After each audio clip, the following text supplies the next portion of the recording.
Marami-raming bigas pa ang kakainin para mapababa ang presyo nito bukas. Sisimulan ang price ceiling na inaalmahan ng mga rice retailer. Pero payo ng DTI, magsakripisyo muna. Nasa frontline ng balitang yan, Simon Gualvez. Nag-uubos na lang po kami ng stocks. Bakit? Magtitinda po kami ng palugi. Wala naman pong negosyo nagtitinda ng palugi. Pilit na lamang ibinibenta ng retailer na si Roda ang lahat ng stock nila ng bigas dito sa Mega Q-Mart sa Quezon City. Simula kasi bukas, ipatutupad na ang Executive Order No. 39 na nagtatakda ng price ceiling na 41 pesos sa regular milled at 45 pesos naman sa mga well-milled na bigas. Para sa ilang mamimili, good news ang price ceiling. Maganda sir, kasi bumaba. Di bukas ako bili uli pag bumaba. Pero para kay Roda, hindi makatarungan ng price ceiling. Ngayon pa lang daw kasi, 1,200 piso na ang puhunan nila sa kada sako o 25 kilos ng bigas. Katumbas yan ng 48 pesos kada kilo. Hindi pa kasama riyan yung transportasyon. Kaya kung ipipilit daw ng pamahalaan ng rice price ceiling, baka magsara na lamang sila. Ang tanong po, saan po kami kukuha ng ganong presyo? Wala pang bumababa dito po sa palengke na ganong presyo.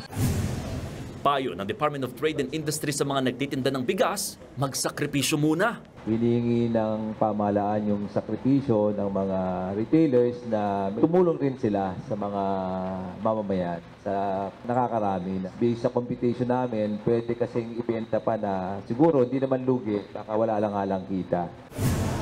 Pinaplansya naman ng DTI ang tulong para sa mga retailers.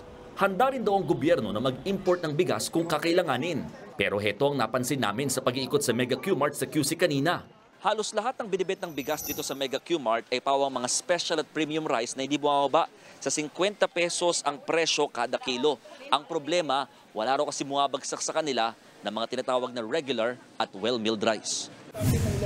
Isa yan sa mga pinuna ni Grains Retailers Confederation of the Philippines Region 8 President Frederick D. na tila hindi umano patas sa ipatutupad na patakaran. Paano pag nauubos yung local product, yung mga tao po, yung mga mamimili, doon na nagre-rely sa premium rice. So ibig sabihin yung premium rice, pwede ka magbenta kahit magkano.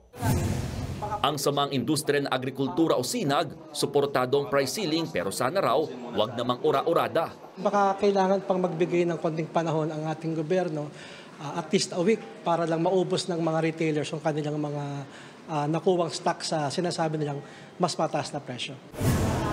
Pero kung mismo mga magsasaka tatanungin, pwede pang ibaba ang presyo.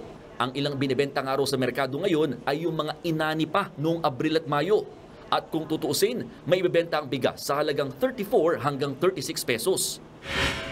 Kaya naman ang DTI, mag-iikot daw sa mga pamilihan para siguruhin walang nanguhoard o nangiipit ng supply. Wala namang bagong pahayag ng Department of Agriculture kaugnay ng rice price ceiling. Nagbabalita mula sa frontline, Mon Gualvez, News 5. Mga kapatid, Lucy Cruz Valdez po, maging maalam at may pakialam sa mga napapanahong balita sa bansa.